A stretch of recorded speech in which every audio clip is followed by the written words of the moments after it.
The biggest drug. It's not cocaine, it's not heroin, it's fame. Anything you want, everything you want, it's a thing. And if you can't handle this thing, the consequences attached are severe. Do you know you, and are you okay with you? If you are not, it'll break you. The best-selling author and host. The #1 health and wellness podcast. On Purpose with Jay Shetty. Hey everyone, welcome back to On Purpose, the #1 health podcast in the world. Thanks to each and every one of you that come back every week to become happier, healthier, and more healed. And I'm so grateful for this community that we have here because I get to sit down with some of the most incredible minds in the world, people that I find fascinating, not just personally and professionally, but because of the potential and the purpose that they have. Today's guest is someone who has been on my list to interview from day one. So it's a very special moment for me. I'm very excited.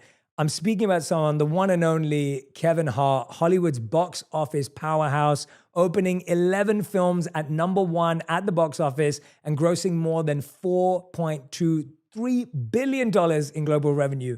Kevin has also become a successful entrepreneur. He's a chairman of Heartbeat, a global multimedia platform company creating entertainment at the intersection of comedy and culture with a mission to keep the world laughing together. I love that. Kevin is also the founder of Heartbeat Ventures. Kevin is a New York Times bestselling author twice over, and his first Audible original, The Decision, was nominated for an Audie Award for Best Original Audiobook. And I spent my last 5 hikes listening to his new audiobook, Monsters and How to Tame Them.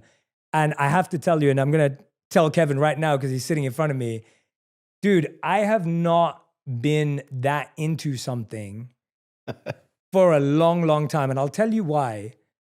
I have not stopped talking about the different monsters, the different personalities to my wife, to my team, to my colleagues. You've made it so relevant and accessible to talk about your flaws in a way that I've never seen before. So thank you so much for being here, man. And Thank you. So grateful to be sitting with you. Thank you. And when flowers are thrown out, I believe that they should sometimes be returned. And in this case, man, I'm here for a reason. The work that you've done, the success that you've had is groundbreaking. So major congrats to you. I just want to say there's an equal level of appreciation and excitement for the moment, man. You've done some groundbreaking podcasts, your guests, to how you've gotten people to open up, the conversations that you've had. More importantly, the lives that you're saving by just being transparent, authentic, and true to who you are. I think it's dope as hell. So it's an honor to sit across from you. I'm excited about the conversation, and it's one that's been on my list as well. So I'm glad that we finally got it worked out to where we can make this happen. Yeah, thank you, man. That's very kind, and it's really beautiful hearing that from you, honestly. So let's dive in before we keep going back and forth with roses. Let's go. Let's get it. One of the things I want to start off, and this is going to take us anywhere and everywhere, is how does it feel when you're winning and then you discover you got monsters? Because that's kind of the journey you've been on, and I want to go back and forth in this journey, but I want to start there. Like, what does it feel like when you're winning, you're succeeding, but then you all of a sudden go, I've still got monsters in me? When you say and use the word monsters, just for clarity so people can understand, of course, we're talking about the different levels to you, right? And within the levels that I've discovered in myself, of myself, you got your good versions and your bad versions. And the bad versions I refer to as monsters, but just because they're bad doesn't mean they don't have good quality. And when you're winning and you're succeeding, there's this idea that everything is right. There's this idea that perfection is now presented itself and life moving forward is going to be just an easy road. And it's not until you're in that position where you expect perfection and you think that you start to see the true problems and flaws really present themselves. And, my monsters have been masked and disguised in various different ways, but I've been able to pinpoint them throughout the years because some of those monsters grew, got stronger, developed. You're talking about the world of an ego, the idea of who you think you are versus what you are, or the idea of expectations and needs as to what you feel you need and what you have to have. That's a monster that's feeding that, right? That engine of, well, now that I'm making money, this is what I should have. This is how I should look. This is how I'm supposed to be. That's a monster that you're feeding, because ultimately you're buying in to something that you're creating. You're enhancing this world of thought. And it's not till you sit down and you take a breather and you start to really figure out the true definition of happiness for you. You start to really understand the adult that you have grown into, and the level of maturity that has now, I guess you can say, have been banked inside the human that you are. You're banking so much over the years, and ultimately you're shaping and molding yourself into this grounded, hopefully this grounded individual that you're proud to look at in the mirror at the end of the day. I had to get to a place to where I was looking in the mirror and I was proud of what I was looking at, and I was okay with checking myself. I was okay with pointing out my flaws. I was okay with knowing what I do well and what I do wrong. And at the end of the day, there's no consequence to always improving. There's no consequence to growing. You're in a time now where people almost frown upon the world of growth. I embrace that. I embrace the world of correction. So the monsters and the world of how to tame them came from me understanding the different levels of monsters that have presented themselves to me over the years, and me getting them to a point to where I put them in a place where I can control them. They're still there. They can rear their heads, but I can say, sit down. That's not necessary. That's not needed.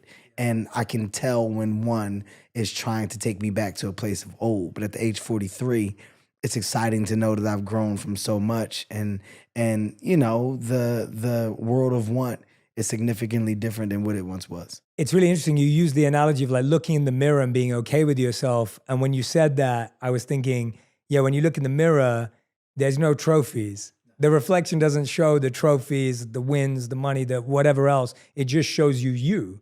And the fact that you've had the courage to look at that, where do you think, when you track back, I've always been fascinated by memories that we hold from our childhood that have left an imprint that's really strong in our lives, whether it be positive, challenging, whatever it may be.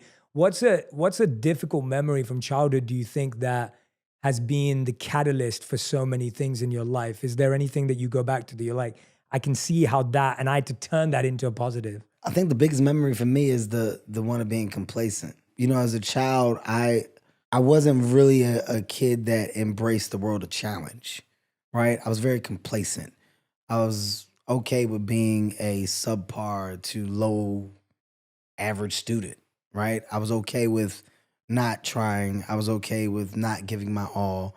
And I was kind of okay with getting over, right? So the biggest memory that I have in my childhood is like when I got to that early teen years, that 12, that 13, that 14, being sneaky and thinking that you're constantly one-upping someone was that's what I was embracing at the highest level. Do your homework. I did it. Did you really do your homework? I did it. And you taking my word for it and not checking my homework. Oh, I didn't do it, but you think I did. I got over.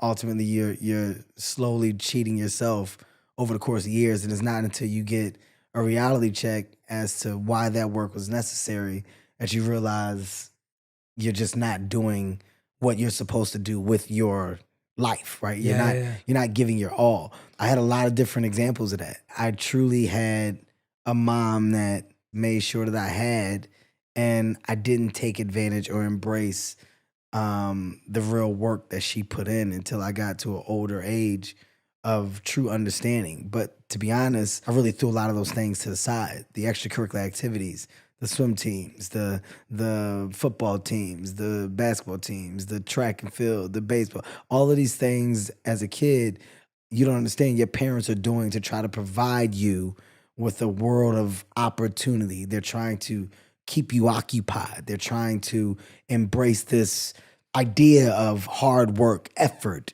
activity, engage. They're doing all these things or all of these things to their kids, or hopefully, right, for their kids, to put their kids in a position to just want, right? Want the best, compete, study, learn, be excited about their future. That light bulb went off late. Thankfully, when it went off at the right time. And I was able to identify a lot of stuff that I couldn't then.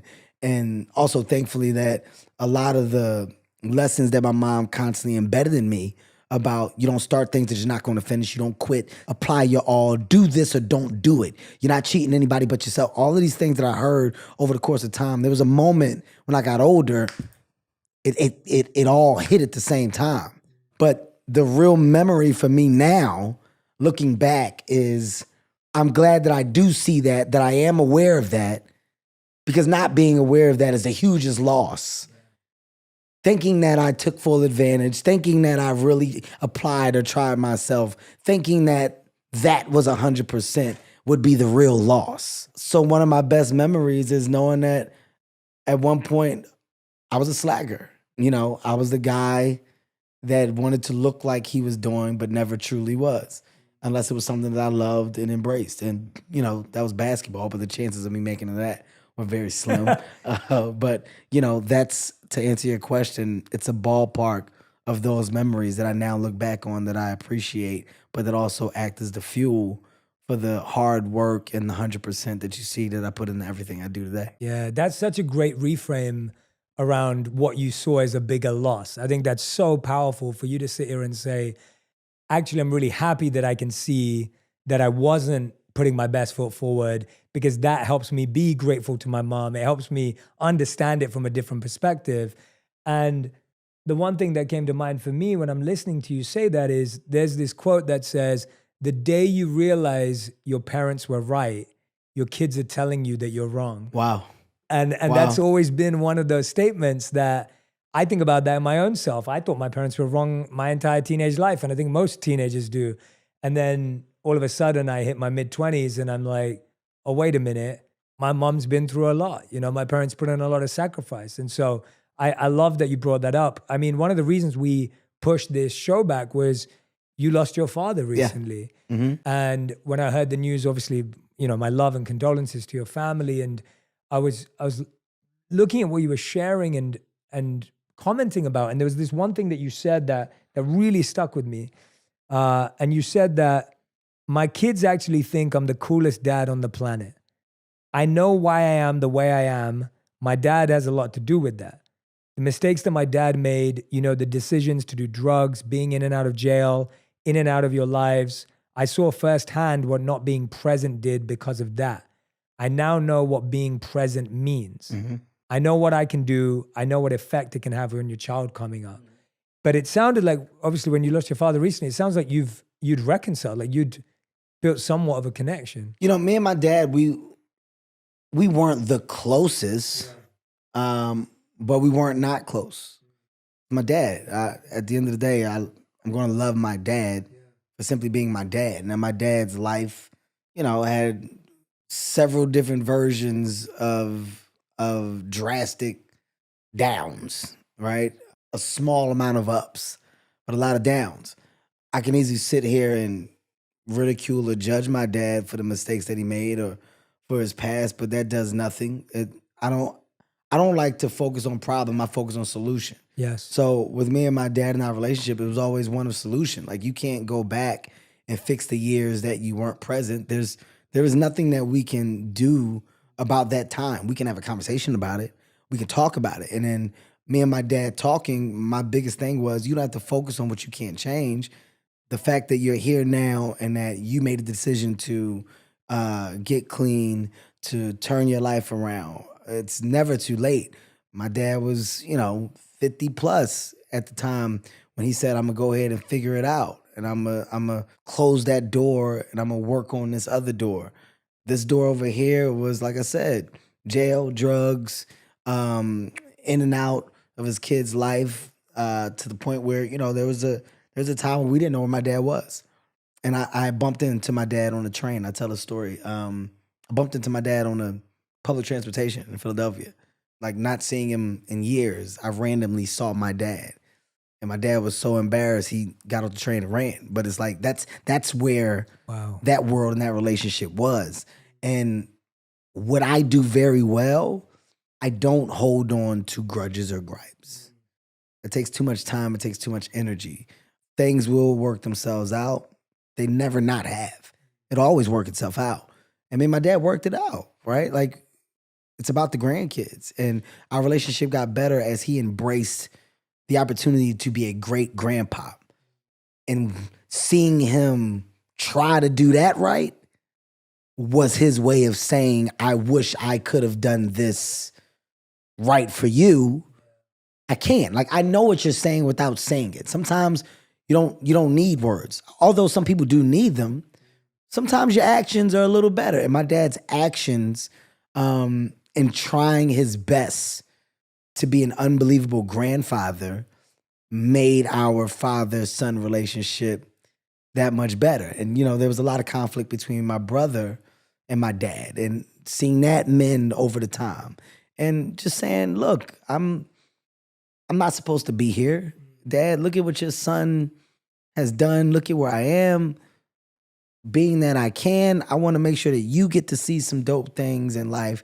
Here, let's do this and take that and live like this and do. So things work themselves out. His reward for giving his energy to something positive and life-changing was his son becoming successful and his son saying, Dad, it's not expected. That wasn't the plan. You got a great piece of light at the end of that dark tunnel that you didn't expect, that I didn't expect, because I didn't expect to be here. So everything it works itself out. Yeah. And, you know, and losing my dad is when you look back and you go, yo, he was all right, right? Like my reflection, my conversation, my words when I speak on behalf of my father, they're so positive and dope because he did good. I'm all right. Mm-hmm. I came out okay. Mom, Dad, you did good. Like whatever you did to put whatever recipe in this pot, the food came out all right. I'm a good person. I got a good heart. I treat people with respect. Ultimately, I want the most that I can possibly get out of life. I love to love. I'm a good dude. Am I perfect? No. I got some of them imperfections over there. I got some of the ones from over here, from Mom and Dad. Okay. That's life. Of course. I'm going to figure it out, but I figure it out without the want or need for problem. That's real, man. I mean, listening to you say that, what I appreciate so much is about how you're changing our perspective again, that often we feel to heal, what was broken needs to be fixed. And actually what you've just said is seeing him try with the grandkids, that's not even the area that needed fixing or was broken, but seeing that starts to create some healing. That's the best example that I can ask for. Yeah. Because it's not about us, right? Like, me and my ex-wife got to a point of realization, you know, after having a significant amount of ups and downs, you know, after our divorce, we got to a point where you realize it's not about us. Like, we did it. We had our opportunity and we're now adults. How we choose to live as adults, well, that's a choice that we make, but we're trying to make the best choices so that they have a better life. So it's about them. When I see somebody making the efforts to make life for them better, well, then we're on the same page. Mm-hmm. We have the same vision. We got the same vision. Yeah. It's not about us at this point. It's not about us as a generation at this point. It's about us trying our best to do things, to create change, to move ground, shift the gear so that they have a much better opportunity than what we did. Yeah. That's the world of the baton being passed correctly. And if you understand that and you have that mindset, you approach your day-to-day differently. Mm-hmm. And I do have that mindset. And it's one thing that I'm very thankful for. And through the things that should be problems or were supposed to be problems, I've never held on to them long enough. And by the way, just bringing it back full circle, that's a monster. That grudge monster, that's a monster. That I'm gonna get you back. Wait, you just watch. I'm gonna hold on to that and I'm gonna prove to you, or I'm gonna show you, or I'm not talking to nobody over here. That's a monster. So you can fuel that monster, or that monster doesn't have to have an existence in me. It's really, really interesting hearing that perspective again, because, you know, one of my favorite lessons that I've learned is that often the thing that's holding you back is something you're holding on to. Yes. It's one of my favorite lessons. The idea that something that's holding you back is you're holding on to it. So whether it's a grudge, like you're saying, the grudge monster, or a feeling or an emotion or an idea that you're not allowing it to let go when it no longer serves you. And being able to walk away from that requires real strength and courage. But one of the things that you said about you and your partner, your ex-wife, that I think is really powerful is that when it's just about us, whoever that may be, you're either looking at each other or you're looking past each other. And what you just said is now we're looking in the same direction when it's the kids. And so that switch, if you think about any relationship in our life, when we think it's just about us, when it's not about anyone else, you're always going to be against each other. But as soon as there's a higher purpose, or there's a commitment, or there's a value that supersedes that. An understanding. An understanding, yeah. An understanding that comes with the world of communication and great dialogue. I can, you know, and having this conversation, I can point to so many examples of how it's so hard to see the good if you're only seeing the bad. Like, there's so many people that struggle with what their version of success is because they're looking at someone else's. There's so many people that struggle with their world of relationship because they're judging theirs based off of someone else's, right? And when you're constantly in the space of not realizing or noticing your world, your reality, because you're living in what appears to be someone else's, well, your shit is never gonna be right. It's never gonna be right? Yeah, Like if I'm looking at everybody's relationship with their father and I'm going, I want that. Yeah. Well, I'm not embracing the world of good that came from my dad. I could have went down the road that my dad did. I could have easily been wrapped into the same world of, you know, drugs, gangs, violence, stick-up boys, right? Like the embracing the hood at the highest level. Not that I don't, because I do. That's where I'm from. But I could have embraced it at a much higher level and followed in the footsteps of my father, because that's what he did. But I was able to realize the mistakes he made. I was able to go, well, I don't want to go down that street because I see the consequences of it. That's a choice that I made, right? Some don't make that choice. By the way, no disrespect to those that haven't. It's to each his own. You do what you want based off of who you've seen or what you want to be true to. Live your life. Ultimately, we get one. Live it for you. Live it to the best space and place that you feel you can win at. That's my motto. I'm not here to tell you right from wrong. I'm saying I identify things differently and I make decisions based off of examples that I can look at as not bad, but ones that if I didn't have, I could have made that mistake. Yeah. So without a lesson that was intentional, my dad's giving me lessons. Yeah. Right? It's not intentional. My dad never said, I went to jail, so you didn't have to. Yeah. He never said that. But hey, man, seeing you in jail, Dad. That's my wisdom, yeah. Well, that just made me realize I don't want to go there. Yeah. Hearing how you talk about it, hearing how many times you went. Well, I don't want to go there. Seeing what drugs did to you and you talking and telling the stories, what you lost, what you had, what you don't. Well, I don't want to do that. Okay, you know what? I'm going to embrace my father. I'm going to embrace this imperfect human being, because I'll be damned if he's not positioning me for personal success and just understanding what I should and shouldn't do. And it seems so logical. It seems like common sense, but sometimes it's not that easy for some. It's not. It's not that easy. Yeah, and sometimes what I'm hearing is sometimes the greatest wisdom is unsaid and unintentional, right? Like sometimes the greatest wisdom is not what someone said to you, and sometimes the greatest wisdom is knowing what not to do. I think we think of it as like knowledge or learning means someone's telling me what to do and they told me the right thing.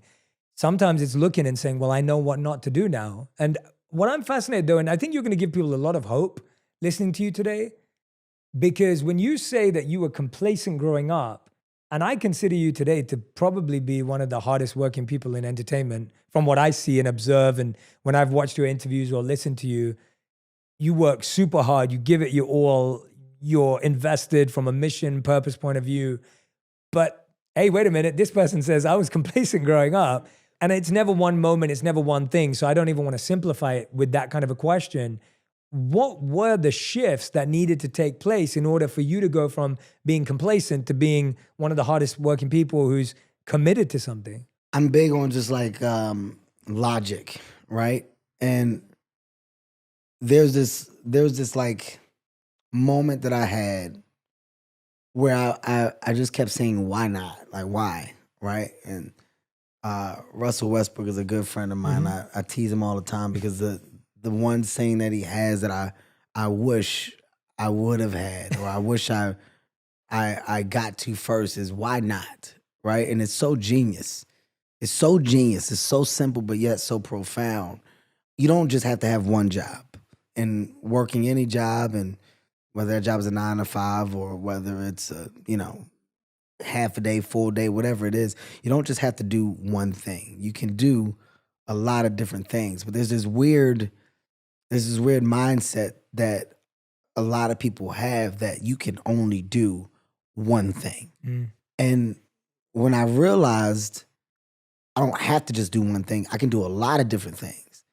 You can be good at a lot of different things. But you don't know that you're good at a lot of different things unless you try a lot of different things. And when I looked around and I kind of just realized how the world goes around, it's all based off of creativity. It's all based off of ideas. It's all based off of thought-provoking, then groundbreaking opportunities.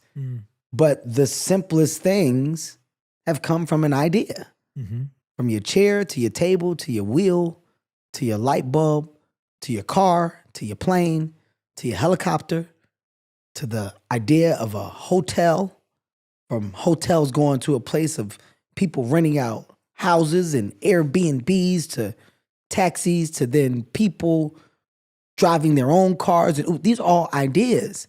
And the groundbreaking thought that I had in realizing all these ideas is that these ideas have the potential to touch the sky if a person believes that they can. If a person believes that they can, well, your world of idea changes. Your reason for getting up, your reason for putting your feet on the ground every morning, it can change if you believe that the purpose that you now have and that you're working towards based off of an idea is something that you can succeed in. I grasped that understanding and I attached it to everything that I tried to do. I did not set out to be the actor, the director, the writer, the producer, the CEO, the chairman, the advisor. I did not set out to do any of these things. And I'm going to make it very clear. I don't have the educational background for any of these things. What I had was an idea to try. And after you get an idea to try, what I had was the patience to sit and listen. Be a sponge. Learn. Figure it out. And figuring it out, there was another side of not being okay with the incomplete version of figuring out the thing that I didn't do. Well, why did I go ask all these questions if I'm not going to try it now that I know how? Yeah. All right, well, let me try it. The only consequence is failure. By the way, not trying is failing. Yeah, well said. I want to make that very clear. Well said, yeah. Not trying is failing. There's a lot of things that people can't do simply because you've never tried to do it. And I'm not saying that you should try everything. I'm not saying that you're supposed to do everything. I'm saying that for me, when someone says something and I go, no, I never did that. I have to have a reason for why I've never done it and a justification. If you ask me something and I go, no, and you just say why, and I go, That's not good enough for me. Yeah. Yeah. I like to have a reason why. And that's the foundation that I stand on. That's how I built this mindset, this level of energy to go ahead. Rhyme and reason within my why. Why not? Yeah. Well, it's the Russ again. I love you to death, my brother. It's the one that got away from me. And you're a genius for saying it because it's so simple, but yet so profound. Yeah. So everything that I'm doing or that I'm attempting to do is because I started so much and I'm just trying to finish it. Yeah. And I like the fact that I'm 43 and I still got energy behind what it is that I'm trying to do. Yeah. It sounds like it's like where you're going is not as important as who you're growing into Oh my God. for that direction. Oh my God. Like the person that you're evolving into, the things you have to learn, the things you have to be surrounded by. And I think that's the part that I get excited about. It's like, yeah, like you said, whether you get there, whatever there is or not. And it's not just the journey and the destination, because I think that's the old cliche. But what I'm really hearing from you is the person you grow into, the people you surround yourself by in order to reach this big goal that is so fulfilling. And that pursuit is worthy, right? The pursuit is the happiness. It's everything. Yeah. Jay, I've said this before, and you'll hear so many people say it that come from where I've come from, the bottom, or what's considered to be the bottom. We are not stereotypically supposed to be in the rooms that we're in. And when we say that, there's a level of comfort, right? We're not supposed to be in these rooms. And it's kind of cliche when you say it. When you start to get in these rooms, you go, wow, why are we not supposed to be in these rooms, right? Like it's so amazing when you get to the other side, you see the other side, and you look back and you just look at what you've grown from. The conversations that I'm able to have, the knowledge that I'm able to speak with, and the understanding. I understand, not because I'm a trained machine and I spent all of this time prepping for, and this is what the idea of education was all based off of. No. The idea of discovery enhanced the muscle that made me want for so much more information in the space of life that I chose to love. So in entertainment and business, the level of failures that I have had, that I'm still having in some regard, the world of fixing, cleaning up, making better, understanding, growing, relationships, building, there is nothing more intriguing to me than being able to turn around and look at Kevin at the age 22 and then looking at Kevin at the age 43. This was not the plan. What are you talking? Every day is a new day, and every day I found another thing to be excited about. Every day I found another goal that I decided to attach to my tree. And that tree got so many branches on it right now. And so many people say you're doing so much, or why do you do so much? How do you do so much? What's the end game? What's the goal? The game is being in the game. Right? Like it's being in the game. The foundation that I'm trying my best to create, I hope and pray that with these 4 kids that I have, that they look at it, that they see, that they understand, we just got a shot at something different. We got a shot at generational wealth. We got a shot at changing the quote unquote trajectory within our culture of opportunity. We got a shot to make this normal. Once again, I'm looking past me. I'm looking at the bigger piece to the plan. My kids got a bigger shot at breaking ground and making this normal, because other kids that look like us, that came from where we come from and that grew up how I grew up, will now have a different level of association for what can be achieved. If it's based off of what I was able to do, I'm igniting a different level of thought, a different level of want, a different level of motivation and inspiration. I'm inspiring at a different level. Absolutely. Whether I get there and at the last second I miss it and I fall, I got there. Yeah. I got there, and all that does is show them that they can get there. They're not gonna miss. And they could go further. They can go further. They're not gonna miss. Yeah. They're equipped with too much of the weapons. I've equipped you along the way with so much, so you're prepared for all this war that's coming up here. You're not gonna miss. Dad might miss. Dad might fall. You're not. I love that. And the kids coming up from under them, they're not gonna miss. But you have to have this energy. Yeah. It's bigger than me. What's that one mindset that you're trying to pass on to that next generation, your kids, the kids that come after that? Because it sounds like while you were honest in saying, look, I didn't know I was going to be a writer, director, an entrepreneur, a CEO. I didn't have the education, as you said. But it sounds like you have the mindset. That's very clear. We know that. But there's some core skills here that it sounds like you've invested in very deeply and that you're trying to pass on.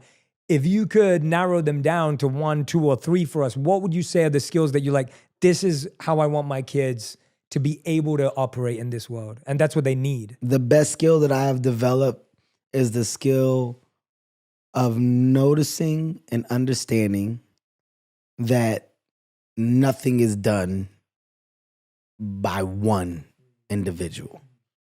No level of success is reached by one person, right? Like there is a team effort that goes into the smallest moment of success to the largest. Yeah. And the person that wants the rewards and the accolades for it all, and that doesn't embrace the world of team and the foundation that stands underneath whatever that thing is a person that won't last long. The thing that I am most thankful for, and the thing that I'm glad that it has just improved over the course of time, is the world of inclusion with the we. There's no I. And I hope that that's what I'm passing down to my kids, is that, nothing is given, everything is earned. And for things to be earned correctly, you have to surround yourself with people that you can not only earn with, but that will support and embrace along the way, right? I have an amazing team. I hope that my team grows to be the stars of tomorrow. From execs to creatives to talent to writers, producers, directors, everybody that's underneath this umbrella of Heartbeat Ventures, of the brands and the brand partnerships and the space of entertainment and this ecosystem within media that we've created. We flourish because they flourish. And knowing that, identifying that, and trying my best to support that, that's the thing that I have had to work on. And when we talk about monsters, Jay, there was a I monster. Yeah. There was a I need to do it. Yeah. I'm gonna make the call. Me first as well. No.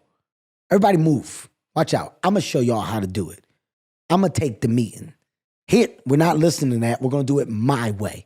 There was this heavy thing of me, I. Get out the way, Kevin.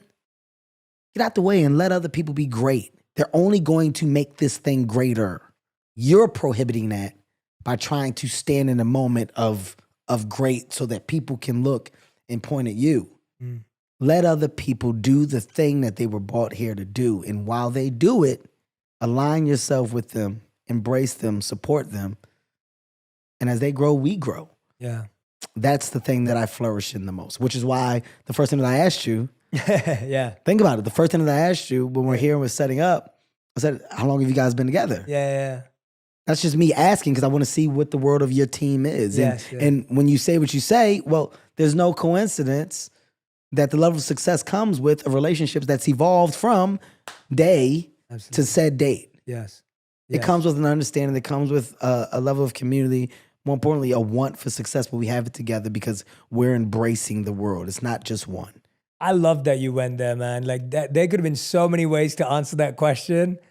And the fact that you brought it back to being bigger than you, I mean, that mindset is everything, but it's so easily missed because we grow up in a dog-eat-dog society. We grow up in a you versus me. I feel like when I speak to people in the entertainment industry as well, for years, especially if you were a minority or a person of color, you were put against the only other person of color. Absolutely. And so it's like there can be only one person of color comedian. There can only be one person of color actor, right? Like it's all divided. I and just so you talked about this. I Right? just Really? talked about this. It was. Oh, wow. It's Dave, Chris, myself. We're very close. Yeah.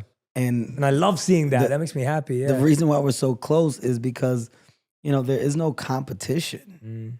We're not competing with one another, and we all have different level of success that makes sense for us, right? Like one success has nothing to do with the other. Yeah. And the support, the love that we give each other, that we embrace each other with, it's all done with the understanding that we can all exist at the same time. Yeah. And the conversation of there can only be one is one that we've created as a culture. Like, we really do pit our own against our own, right? We really have done it throughout the time. And by the way, there's nothing wrong with competition. There's nothing wrong Absolutely. with wanting to be the best. There's nothing wrong with that conversation. But it's a conversation that can be had and should be had without the malicious intent behind it, right? Because ultimately, success is success, and that's what you're in the game for. Yeah. To have some type of level of success that checks the box for you. Yeah. And once again, if you get to looking across the street and you're looking at what the others are doing over there, well, you're missing what you've done over here. And it's something that I think over the course of time has developed. It didn't start off like this. I definitely was, once again, in being transparent, I was a young comic that was like, man, when am I going to get my turn? Yeah. I'm funny. I'm funnier than. I don't understand. Oh my God, nobody wants, like you do go through that. And rightfully so. There's frustration in not knowing or not understanding why my opportunity hasn't or isn't. There's frustration in that. But there's also a sense of calm that comes in confidence of knowing that you're putting the work in for a reason and that it will pay off. Yeah. And I had to make that change. Yeah. I had to make the change of saying, I'm doing the work. Am I showing up every day and am I prepared? And if this opportunity does come, am I ready for it? Because there's nothing worse than it comes and I don't have a set. I don't have a tight 5 minutes. I don't have a tight 10. I didn't have a 25-minute set. Oh my God, they wanted clean material. I didn't have no clean material. There's nothing worse than not being ready. Yeah. Oh my God. So you know what I'm gonna do? I'm gonna do the work and make sure I'm ready. Let me go take these acting classes before I even got an acting role. Yeah. I'm sitting in the damn acting classes. I'm spending the little bit of money I got doing one-on-one sessions because I wasn't comfortable being in the class. I had to get the space of comfort. I don't have any roles. I didn't have any auditions yet. I'm doing the work so that when I get there, I don't have to go backwards and do it. Yeah. I love that mindset. I think that is so underrated of, are you even ready if the opportunity came knocking? Are you even ready? And two things that I took away from that. The first was something you said about you, Chris, and Dave, and I love hearing about that friendship. It's so beautiful to hear about that. I read something from Bob Iger where he was talking about how at one point, Spielberg, George Lucas, and I think it was Tarantino, they would show each other their movies before it went anywhere.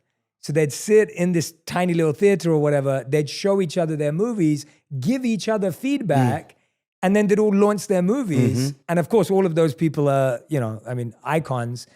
And it's unbelievable because you think they were so confident in who they were and what their style was. I mean, a Spielberg movie doesn't look like a Lucas movie, and a Lucas movie doesn't look like a Tarantino movie. They were so confident in who they were and what they brought to the table that they could even show their best work. I trust your level of understanding, opinion, and story in the highest regard that even though we don't share the same love for genre material, whatever you want to call it, right? Like whether it's sci-fi to drama to action, like these are all, like you said, different people. But you know story, you know character. I trust that you'll be able to watch my project Tell me if my characters are easy to track and if you care. And if you don't care, I also trust that you'll be able to tell me why you felt you didn't. I also feel that in the space of solution, you're not going to throw things at me that are not doable. You're going to know the context of what I have that I'm working with, what's left on the cutting room floor, what I can possibly do to do reshoots. Everything that you're going to tell me is within regards of having my best interests. That's confidence. That's also a strong relationship and a friendship that along the journey of success, as we've all gotten to the top of this mountain, we understand that your stance on your mountain has nothing to do with mine. Dave Chappelle has made me and Chris Rock feel stupid at times when it comes to our choice of material. We have watched Dave in our earlier stages of just working on our set, and we would spend time at the cellar, and one would come, and we would all go, and Dave would go up, and me and Chris had just went up, and we're happy about our material. We're giving each other notes, and we watch Dave. There's been times where we have looked at each other, and we balled our papers up and said, we got to start over. We got to start over. Yeah. Not because of jealousy or envy, no, because we challenge each other and we spark and amp the world of like, we want the best for not only each other, but for ourselves. Yeah. And you inspire me and you encourage me. And I love the rapport that we have because we do exactly the same thing. Yeah, I think my hour's ready. I want you to come see me, Chris. Tell me what you think. Yeah. Kev, I like it, but I still think you can. Kev, come see me. I'm doing an hour and 40 right now. Hour and 40? Yeah. Yeah, tell me what you think. I'm probably going to trim 20 out of it. I like where it is. All right, I'm coming. Dave, what's up? Come to Ohio. You going to like what I'm working on. I want your eyes. All right. Like this, that's a strong relationship, and it's one that I embrace. And I celebrate it often, man. I celebrate it often. I think it's very important for people to see other entertainers at this level just simply celebrate each other's success. I love it, whether it's rappers, singers, actors, actresses, comedians, writers, directors, whoever. I love to see a room where people are in it and they're celebrating one another. We're all a part of a fraternity, and if we treat it right, that fraternity will have an amazing stance forever. Yeah. Right? Like, you don't want to attach bad stories to it if we don't have to. Yeah. And I think that's the most inspiring thing for the kids, because when I think about younger generations, if you grew up watching your favorite people and you knew they were all friends, how does that change the game now? Because if you're seeing your favorite people fight each other and battle it out for the crown, what are you going to do with the person sitting right next to you at school?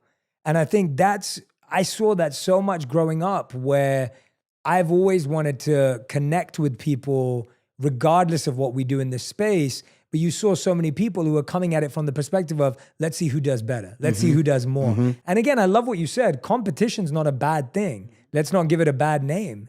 But the idea that we've got to be able to hold two truths. We can compete and still be friends. Still be friends. And I think people still be friends. Yeah, you have to choose, but you don't. Still be friends. Yeah. There was a time where the USA men's swim team, the Olympic team, this team was just so elite. And this is in Phelps's, like, Phelps was Phelps. A human fish, right? But when you look at Locke and you look at the other men that were competing on that team, and you looked at the world of competition between themselves, those practices were more than just practices. The world of training before the Olympics and the battles that took place in those pools where they got ready and they were by each other's side every single day. When I tell you that atmosphere is one that nobody else can understand except the ones that are competing to be great. By the way, at the end of every practice, they would get out and shake each other's hands without me being there. I'm willing to bet and say, good, when you pushed me today, you kicked my ass today. Hey, tomorrow, man, I'm going to see if I can lower my time. I'm not happy with my 200. I'll do it with you. I'll push you. Hey, my backstroke is whatever. Hey, you know what? Today, on those 50s, we did the reps. You seemed like you got stronger along the way. Well, I saw you next to me. That motivation that you're pulling from being alongside of somebody that's quote unquote the best or the quote unquote greatest, you're using that as fuel. That's not bad. But not in one interview did you ever see them have any type of rapport that looked as if there was animosity or anger towards one's success. The happiest people for Michael Phelps were the people on his team. The happiest people were the people that got the silver, that were on his team. Yeah. That to me, that's the mold in the making of real champions, right? Yeah. That's the mold in the making. Like if you're in it and you have said, this is what I'm destined to do and I'm going to give my all, and every day I show up with 100%, regardless of the outcome, I'm showing up with 100%. That day going to come. Whenever it comes, I'm going to be ready. It's going to come. I'm going to get my just due and my fulfilling like need and energy and want for knowing that I have just delivered for myself. That's what I compete with. That's why I look at the mirror. Yeah. Sometimes I let myself down because the thing that I'm trying to do, I should know I can't redo. Yeah.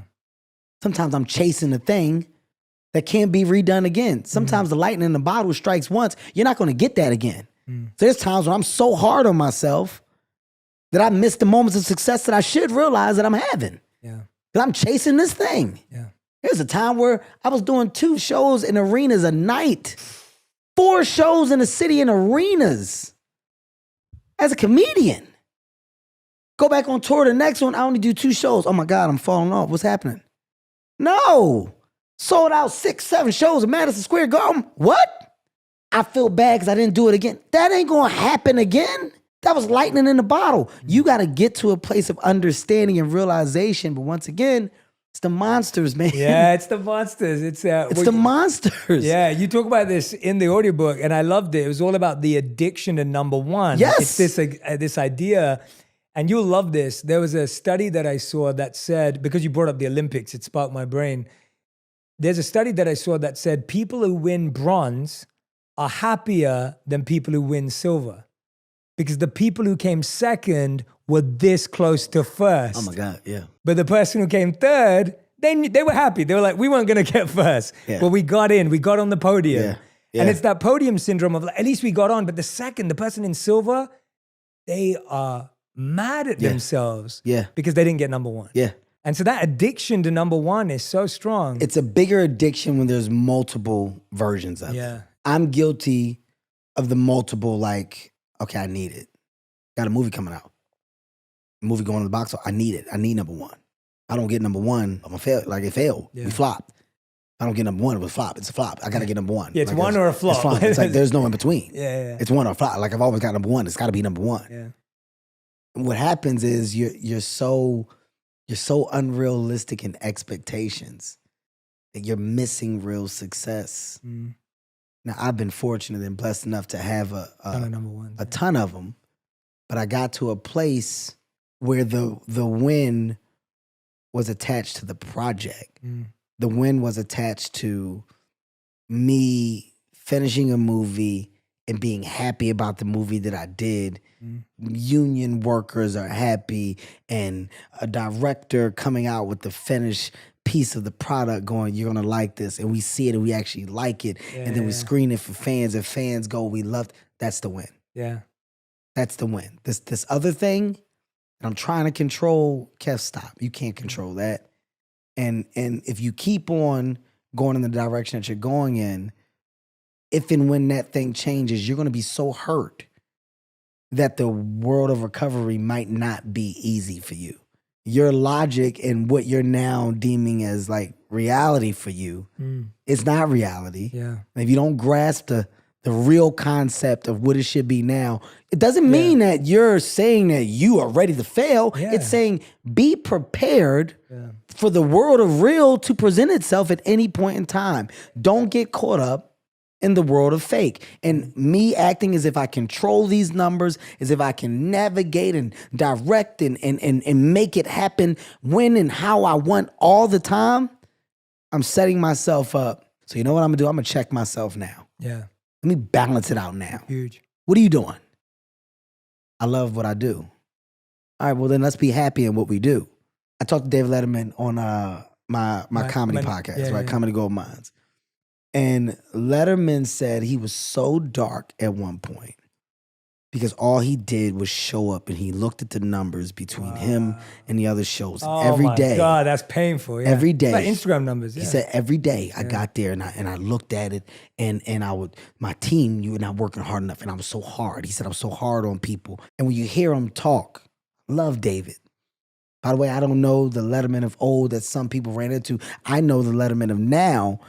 And he's so transparent, the information and how he talks and what he's overcome. His stories were just, it was so good to hear. Because when you hear people that are openly telling you, you can't do this, you can't operate like this, because it eats away at you. It eats away. It made me realize I did go through a piece of that.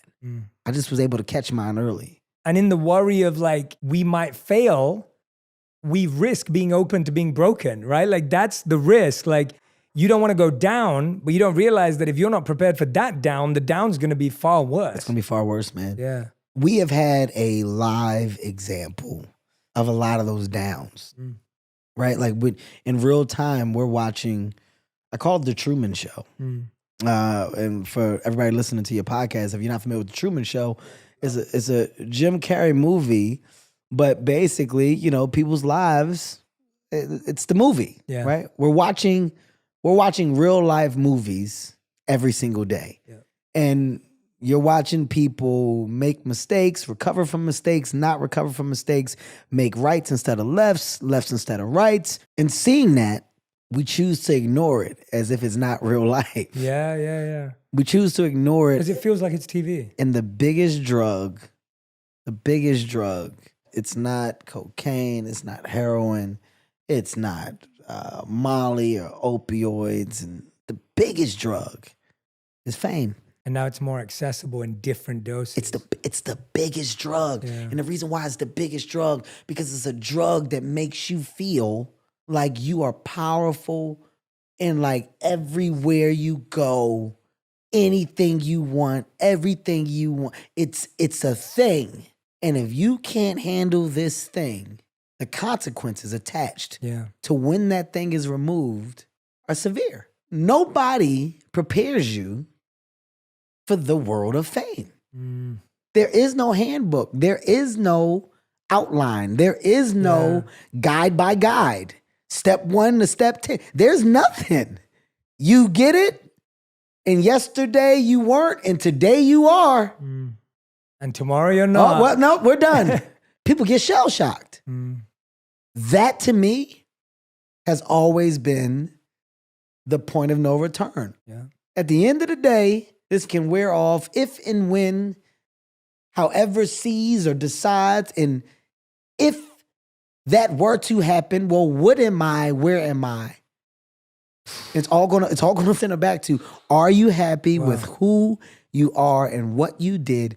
Are you at a point where you are okay? Do you know you, and are you okay with you? If you are not, it'll break you. Your energy is incredible, and just the depth. What I love about this, and this was my vision with the show, and you're helping me achieve that, which I'm very grateful for, is I don't think, and I love that you've been doing this more and more with the Audible, with Heart to Heart, like we're getting to see your depth. We're getting to see the mind behind you. Again, as we said earlier, we like to limit people. We like to limit people into like, you just be a comedian, or you just be a race car driver, or you just be an actor. And it's like, we're starting to realize that, like you said, you're not just watching someone's life on TV. There's a human here. There's a story here, and we're getting that with you. Do you think was this an epiphany that you had before the accident, or was it that this really, because in your Audible, when you talk about like how when it's just silent, you figure out what really matters. Like when I heard that, I was just thinking like, our near-death experiences, you were told when you came out of it, you should be dead, and you're like, well, I don't remember anything. Does that feel like that was a moment that there is a massive awakening, or were you already kind of working with some of this? No, I was always a transparent and authentic person, but you definitely change. That's what, right? You definitely change. And by the way, still changing. I'm not sitting in front of you, as an unflawed man. Like I am my dad's child, and I'm my mother's child as well. There's nothing more humbling than a quiet room. There's nothing more humbling than the realization of what is really like necessary. What you take for granted and what we don't think twice about is not until that's compromised that the true appreciation for life, I feel like, can sometimes be had. I don't want to speak for everybody because I think there are some people that truly do get it and that truly do think whatever their space or version of a higher power is daily for life and for what they do.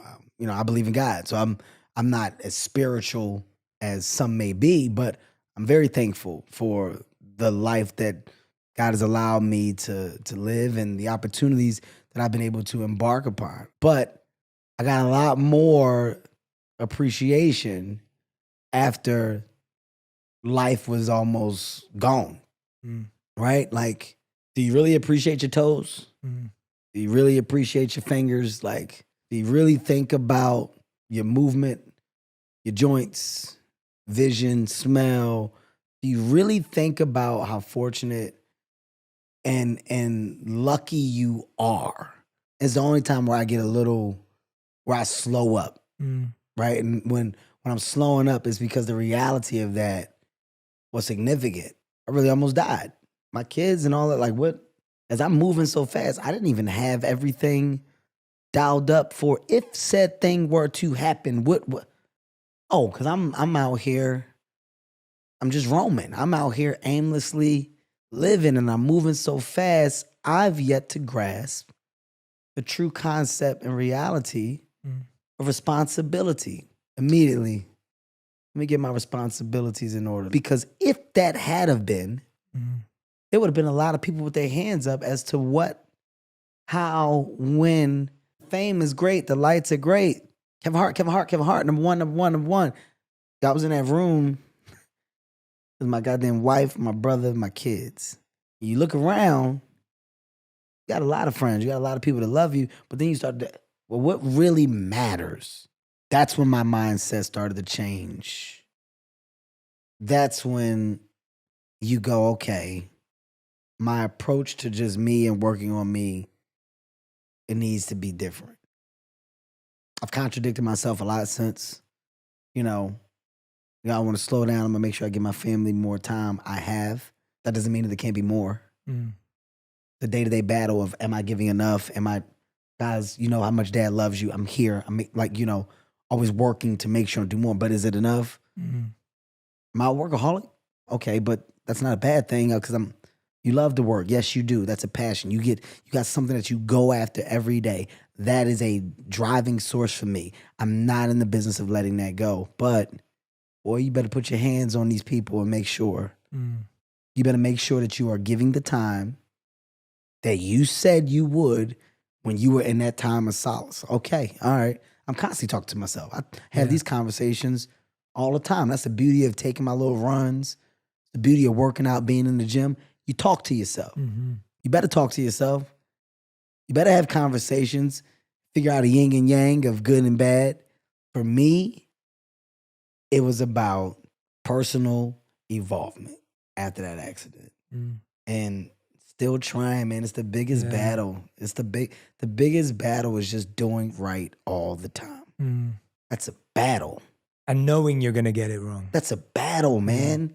When I go to a restaurant and they bring out a plate, the waiters say it all the time, don't touch that plate, the plate hot. You know what I do, Jay? You know what I say after I touch it? It wasn't that hot. Yeah. They told me not to touch the plate. Yeah. He said it's hot. Yeah. But I still gotta go and touch the plate anyway. It's a battle. So being okay with understanding that I'm going to lose and win in this battle, and this battle is not over until the day I'm in the ground. Because you're not gonna get it right. Nope. You're not gonna get it right. And there's people with this idea and this mindset and mentality, they're gonna get it right and everything's gonna be perfect. It's not. Don't play that perfect game. Because all you will do is get let down because perfection does not exist. I do firmly stand on that and believe that. Absolutely. It doesn't exist, man. You should try your hardest to get things right in moments where you got them wrong, figure out how to never get them wrong again. That's the world of compromise. That's the world of growth. That's the world of evolvement. I mean, I got a teenage daughter. Nobody prepared me for the world of, like you talking about got to get it right. Are we talking enough? Am I loving enough? Am I present? Am I listening? Am I just delegating? Am I parenting?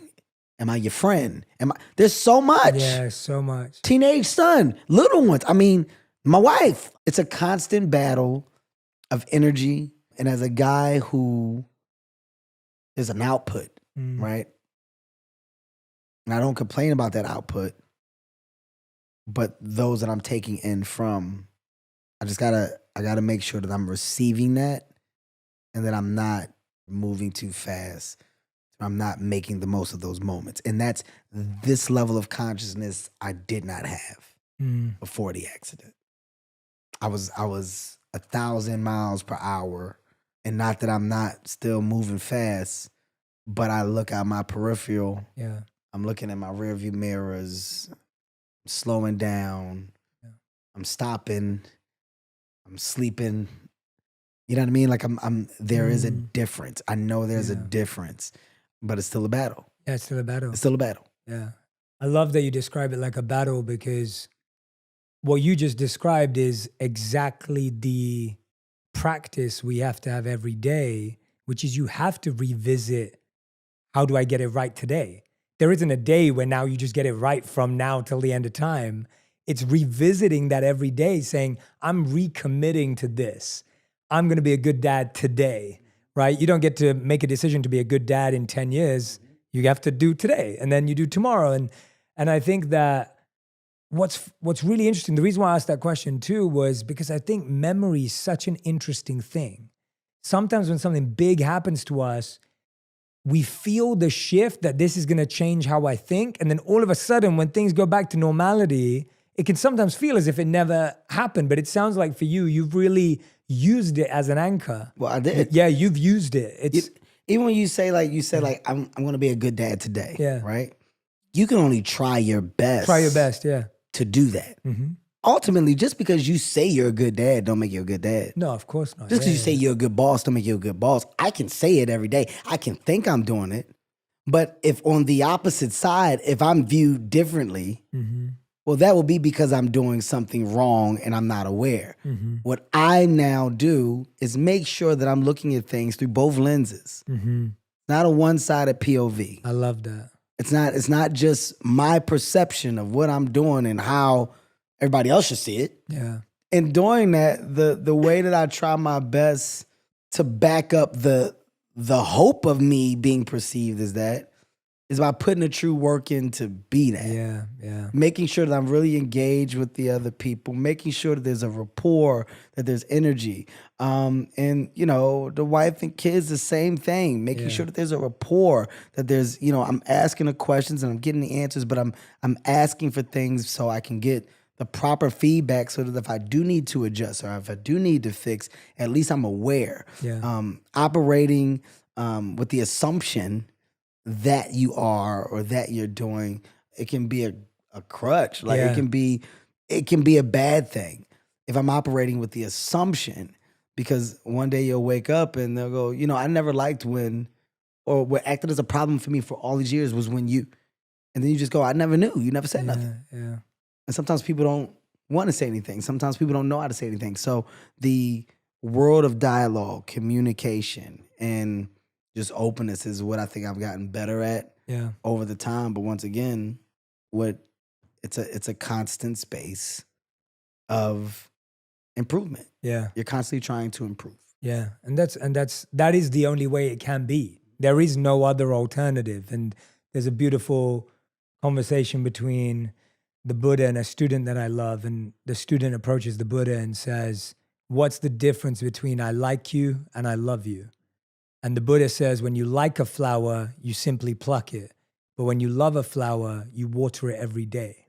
And I'm like, that to me is what you're describing, that when I love my kids, I have to be trying every day to understand from their point of view. The flower's going to show you whether you're watering it or not. It's going to die, it's going to wilt, it's going to not bloom or whatever it may be. And I feel like you've got to be so in tune with yourself and someone else in order to sense that. But I know what you're saying is so true. And I really do recommend this to anyone who's a big fan of Kevin's, as I am. Please do go listen to the audiobook, because Monsters and How to Tame Them. I mean, I have never heard someone be as open and transparent as you are in it. And you're so open about all your flaws. And there's one thing that you say here that, again, just, I was like, I have to talk to you about this, because it was just, it stuck with me. And you talk about it and you say, you know, and you're just talking about the fame, and that's where the idea came from. You're just talking about how fame makes you feel invincible. And then when you talk about getting caught cheating, and you're like, I was in that frame of mind where I was like, it can't happen to me, right? It's not possible.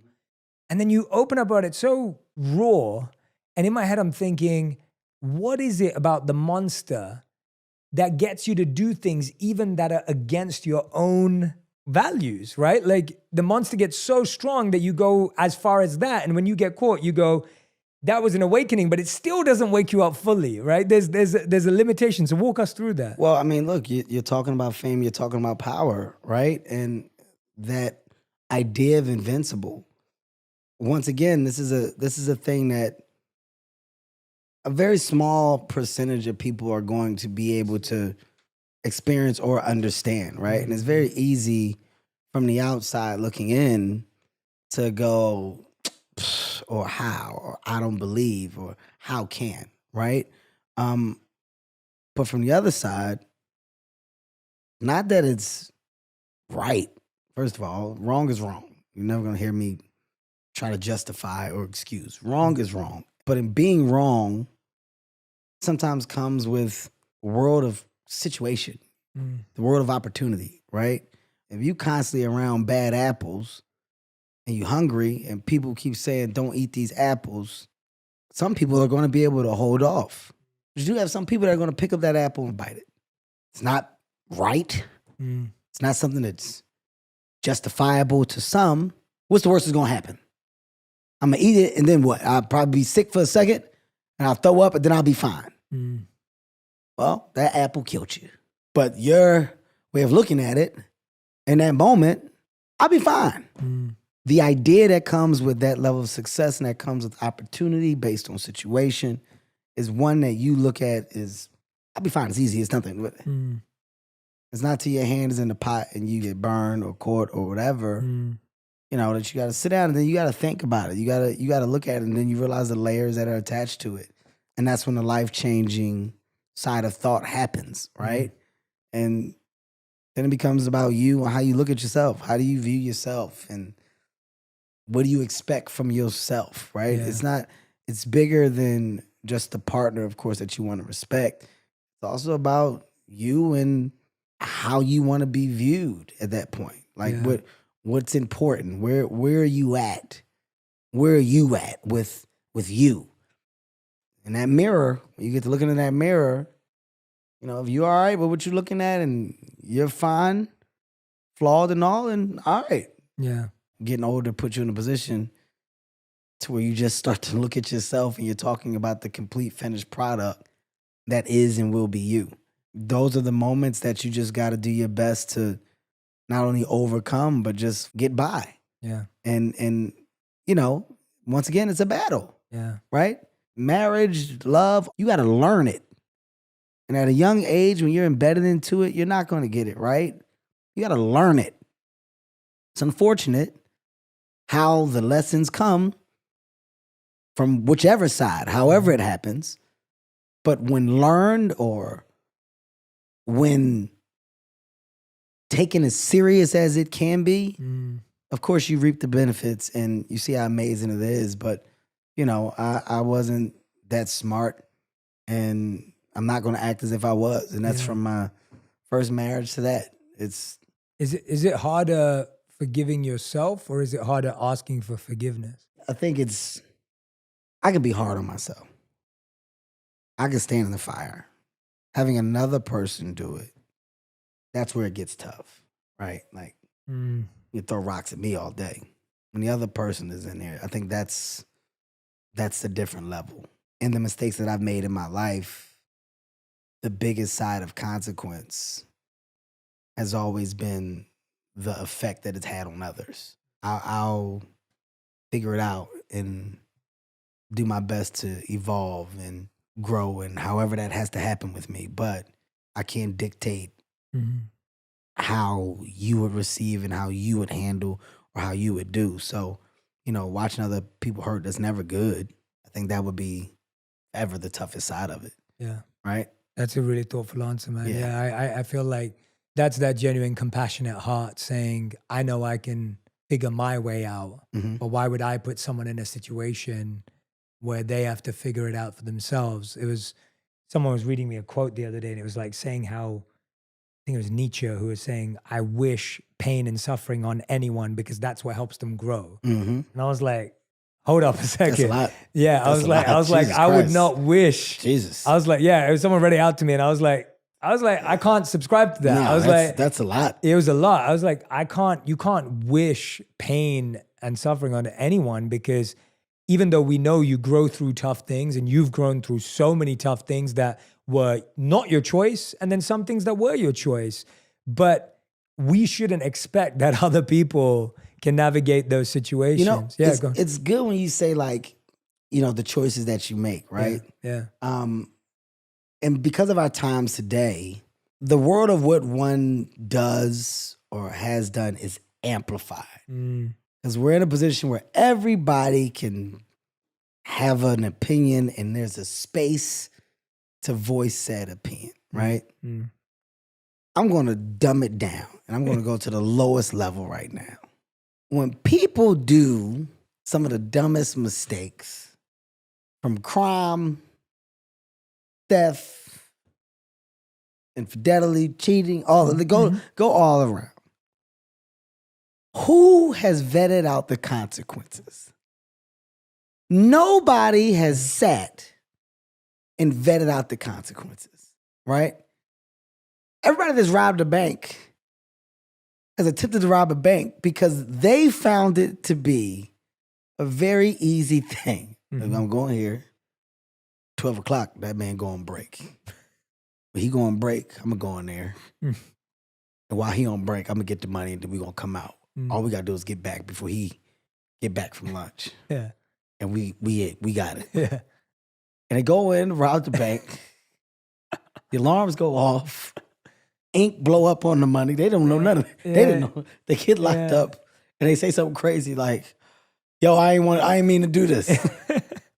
And the world goes, what you mean you ain't mean to do it? You robbed the bank. No, some people are some thoughts are that simplistic. Yes. Some actions are just that stupid, and they're not thought out. But everything is not that deep. Everything did not have that many layers to the mistake when a mistake happened. Yeah. I'm grounded in the world of reality. Everything that I have done, in my mind, I attached a piece of logic and made it make sense to me. Yeah, that's it. You can make anything make sense to you if you wanted to. And sometimes it's not until consequences present themselves that you realize the idiotic way to thinking or the idiotic approach to what you feel you can do. The bigger than the world like mentality. Humbling is something that has to happen. Yeah. You can either welcome it or not, but we're all privy to it. Mine is come in different doses, shapes, and sizes, man. But I just don't want to say I don't like. I think the thing that you have to shake your head. It's not even worth the battle and conversation. It's simple. Yeah, It's simple. It's not deeply thought through. It's just not deeply thought through. I was Yeah. watching Biden, and there's a clip of Biden. What Biden says, and this is I probably watched this clip. I'm not into politics at all, but Biden goes, I got something important I want to say, and the whole world needs to hear it. I need everybody to listen right now. And he takes a beat. He goes, forget it. The President of the United States. No, but Biden didn't mean to do that. Yeah. Biden didn't go up there and say, I'm going to set up Got the best joke in the world. and in the middle of it, go. You gotta send me that clip. Yeah, I haven't seen that. I'll one. show it to you. I gotta you gotta show it to me. I say it to say it was. Yeah. It's something later that he went and watched. God, I'm sorry. And he Yeah. apologized. Yeah. I'm sorry. I know. Yeah. I know, guys. I don't know. Yeah. I'm sorry. Like, Yeah. he didn't mean it. Yeah. Yeah. He didn't plan it. I hope my way of making my point makes Yeah, sense. yeah, it makes sense. I hope that I'm articulating You are, this you are, correctly. Yeah. I'm saying that I'm relating. there's no excuses. There should never be any excuses. Yeah. Wrong is wrong. Problems are forever. I'm saying that I don't like it when people tell you how you thought about something and you go, wasn't that I didn't even, it wasn't that. Yeah. Nope. I just walked down there. I didn't even know that there was. Yeah. Do you think you just walked? Yeah. Did you get out the bed? Did you put on those boots on purpose? Yeah. Nope. I just, that's actually no. I didn't. That's not what I did. It ain't like that. It's like, I don't like that. Yeah. Some thoughts are not Yeah. that deep and that layered. Yeah. That's the difference I've found between being critical and being a critical thinker. Everyone's critical today, where it's just we try and find the flaw. And what you're encouraging through this book, through your work, and what we're encouraging here on this platform is critical thinking. Let's be open to the fact it could be really basic, it could be really deep, it could be somewhere in between. And most likely you have no idea because you're not that person, right? You didn't do that. You didn't have to live through that. It's a very slippery slope to go down when you talk about it because, like I said, you're in a time where everybody knows everything. Everybody's the smartest person in the room today. Yeah. And that's an amazing thing to me. Like, Yeah. everybody's right all the time. Yeah. You telling me nobody's wrong Even today? if they're 2, 3, 4, 6, XYZ, yeah. Everybody. Do you understand that we're in a time where everybody's right? Everybody knows everything. Everybody is the smartest person in the world. I call them the best coaches that have never won a championship. People don't Coaches think in the about that stands. enough. Yeah, the coaches in the stands. Yeah. I mean, it's something that we're eventually going to have to get out of. Yeah. The world of anxiety and mental health is at the highest level just that it's ever been. It's on the front page. I wasn't aware of mental health at the level that it is pre-pandemic. I had no idea that it existed at the level and that so many people suffered. I had no idea about the battles of real depression or real day-to-day. I had no idea. But what that time did, it put it on the forefront, and you get to see how people are truly battling on a day-to-day based off of perception, doubt, and how they feel based off of what I think you think. Like, Yeah. that's a scary thing. It's a scary thing. It's a scary thing. And, you know, I can only be transparent and authentic in hopes that people will find it is what it is, man. Yeah. Be you unapologetically. And as you are correcting or fixing or evolving in you, understand that you got a dope thing to look back at. And that's the old you versus the new attempt in who you are trying to be. That to me is beautiful. Every piece of art that I look at, that I love, that I embrace, there's nothing better than looking at it from the start. Yeah. What did it start out as? Yeah. Every house that gets built, what did it start out as? Yeah. Every car that gets built, what did it start out as? Clothes that we wear, what was the design in the beginning? Everything has stages of growth. Why in today's time are we forgetting that? Why are we forgetting that and expecting an immediate space of perfection? I didn't know that babies come out the womb and know it all off the back. I thought they have to be taught. The way that we're talking today, that's tough. Yeah. It's tough. Yeah. So I try my best to remove myself from as much as I can. I try myself to act as a aid for laughter, happiness, joy. And I can only hope that the conversation attached to my name will be one of good. I can't control it. If it is, great, man. If it isn't, I tried. That's where I'm at. Yeah. That's where my mindset I is today, appreciate Jay. that. Well, when I listened to your audiobook, which I felt was a very intimate take on you as a human, not as an entertainer, I can honestly say that I walked away from it saying to my friends and people that I speak to, going, you know what, Kevin didn't have to do that. That's how I felt when I listened to you. I was like, Kevin didn't have to do that. Like, he's successful, he's winning, he's great at what he does. He didn't have to create anything to talk about his flaws. Like, you just didn't have to do that. And to me, that's why I respect and admire you, because when I heard that, I was like, well, if he's happy to go there and he's happy to talk about how these monsters never die, and he's happy to talk about how he's still dealing with them, I find it to be some of your most meaningful work, at least in the work I do, of course. And I don't want to feed your approval monster either, but you know, like, I really feel that way. Like, I really feel that way. There's a place that you get to in life, right? Where you start like, what did I do? Yeah. Like, what did I do? Right? Like, and it doesn't mean like you healed the world or Of you, course, yeah. you know, changed the world, created this. You have something like this. I'm not saying it for those answers, but for you, like the question of like, what did I do? And I'm at a place where, okay, outside of the success and the fame, it's like, what do I want? What am I doing? Yeah, I right? see that. And the information that I now have the opportunity to give, the information, if nothing else, the information, if you really want to have impact and you want to try to position yourself to help create the opportunities for change, financial literacy in the Black community, not understanding banking, haven't known it, my alignment with Chase and JP Morgan, my why.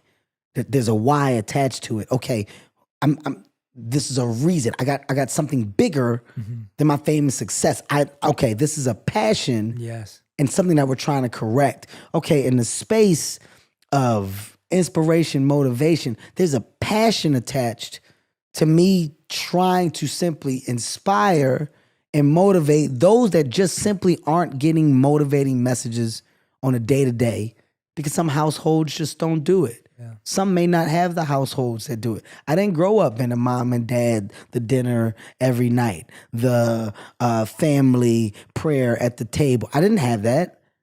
That's not my life. There's other people that do have it. There's some people that just them and their mom, them and their dad. Some people don't have anybody. Whatever that thing is, you don't know who's pulling from what to try to get to where. Like we have no idea.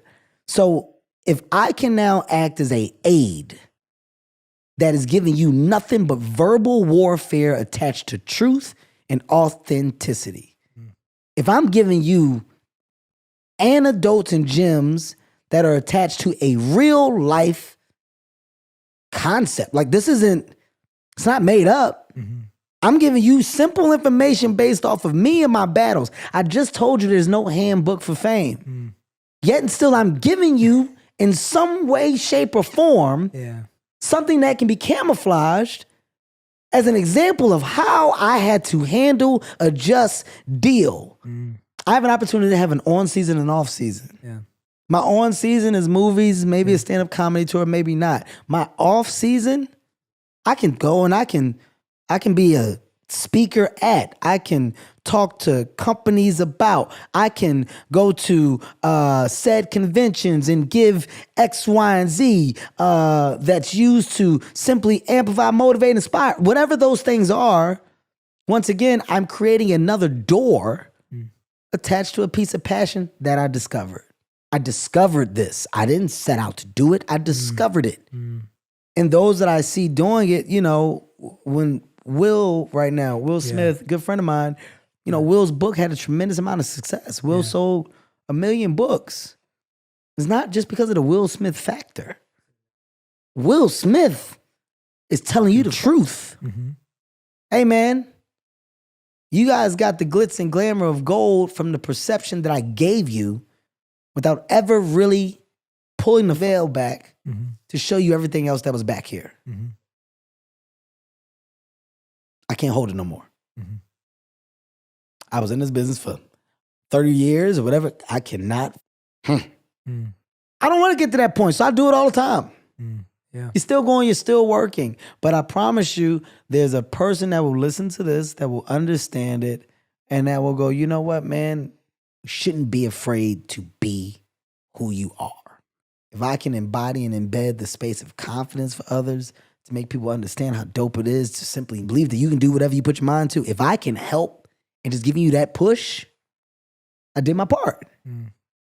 Self-confidence and belief. That's how dreams get met. Self-confidence and belief. That's how you check off goals. That's how you march towards whatever your versions of success are. With a sprinkle of that humility. That's it. Yeah. Kevin, it has been such a joy talking to you today, man. We end with 5 fast questions. These have to be answered in one sentence. 5'5", 143 pounds. One sentence. Sorry. Go. Sorry. One sentence only for each answer. All right. Kevin Hart, these are your final 5. Question 1, what is the best advice you've ever received? Don't be local. Be global. Chris Rock. Yeah. Do not be a local comedian. Love that. Make the world laugh. Second question, what is the worst advice you've ever received or heard? Worst advice I've ever received or heard is sometimes you got to make a studio respect you. You said don't give long answers after, so I'll summarize it. I want to know, yeah. It was based now off I want to of, know. Now you got me it was there. based off of, after you get to a place in acting where you become number 1 on the call sheet, if a studio isn't doing things to your liking, well, sometimes you got to not show up. And the reason why I say that's the worst advice that I've ever received, I'm a straightforward businessman and I always have been. And the road of negotiation can be simplified. It doesn't have to be the game of back and forth and true war, right? So being in a room and having a face-to-face conversation with foundation of understanding of what you want versus what I want, you can succeed a lot more. And I've never not done that. Yeah. All opportunities, all business, all relationships have flourished because of an understanding of communication that I've done in the room, whether it be my team, studio me, my team.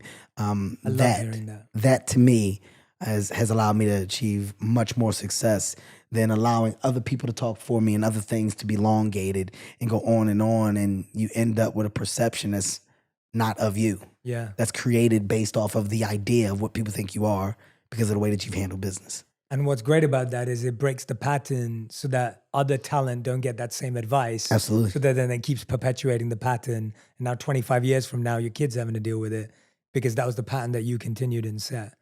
So yeah, I love that. Question number 3, how would you define your current purpose? My current purpose is about embracing the world of we and making the we bigger than the idea of me. Love that. And that's for anybody in the position of, whatever your version of star or success is. It's embracing the world of we, making other people feel like they can, creating opportunities, changing the economy by broadening your businesses and more jobs, more opportunities, et cetera. We, right? More further. How do we have more success? Yeah. More wins. Question number 4, what's something you used to value that you don't value anymore? The world of approval that you can't control. I can't control what the world thinks or what people thinks. And I thought that I could. I thought that I could do everything to show you that I'm a good guy, nice guy, trying to do that because that's naturally what you are or who you are. And you want people to know that. But you can't control that. Yeah, you can't control you can't control it.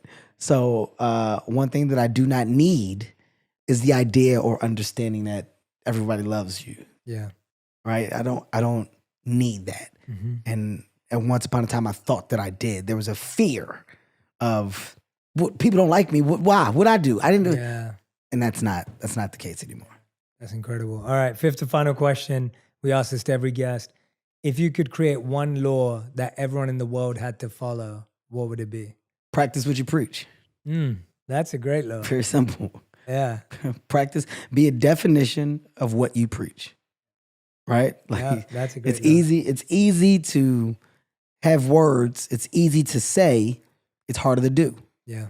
I would love to see a world of more doers than sayers. Everyone, Kevin Hart, I know you already watched the movies, already watched the specials. Keep doing that, but please do not miss out on what's going on inside the mind of this human, and don't miss out on everything else that's happening around building this mindset of we. I want you to show Kevin a lot of love from our On Purpose community. Please tag us on whatever social media platform you use, sharing the greatest moments, insights, nuggets of wisdom from Kevin. There were so many great gems that he dropped today. I want to make sure that you screenshot the episode, share it everywhere that you share, and make sure that we see that, because I love seeing the ideas that resonate with you, that stick with you, but most importantly, the ones you apply, the ones you practice, the ones you put into your own reality and start seeing changes in your life. Kevin, thank you for being such a generous guest, such a present guest. I felt every question I've asked you. I felt your presence. I felt your energy. And you've just brought it tonight, man. And I'm so grateful to you. And that was so special and beautiful. I hope you'll come back. Hey, man, I want to say thank you. And you've created such an amazing environment of comfort to your community. And you just speaking to your community the way that you do, you've built something amazing. And, you know, when I'm talking about being in a space of trying to motivate, inspire, or push however I can, you know, you do it now on a daily. People come here and they're leaving with a sense of feel good. So congrats again, man. But I hope you truly understand, like, the real work that you're doing and that you've done. And the guests that you get here, they're coming here for a reason, because we too are listening to you, and we're taking away antidotes. Like, your mindset, your perspective as a man watching you, as a husband with your kids, like you, as men, we pull from that, right? You find energy and motivation to seeing people do it correctly. So please continue to be the example that you are, and put your life on display at the level you do, man. The right people are watching, and I hope that you continue to get the response that you're doing. Well, I'm going to keep coming to you when I need help too. So just know that. But I appreciate it coming from you, man. Very empowering, honestly. Very empowering. I mean it. I mean every word, man. If you want even more videos just like this one, make sure you subscribe and click on the boxes over here. I'm also excited to let you know that you can now get my book, Think Like a Monk, from thinklikeamonkbook.com. Check below in the description to make sure you order today.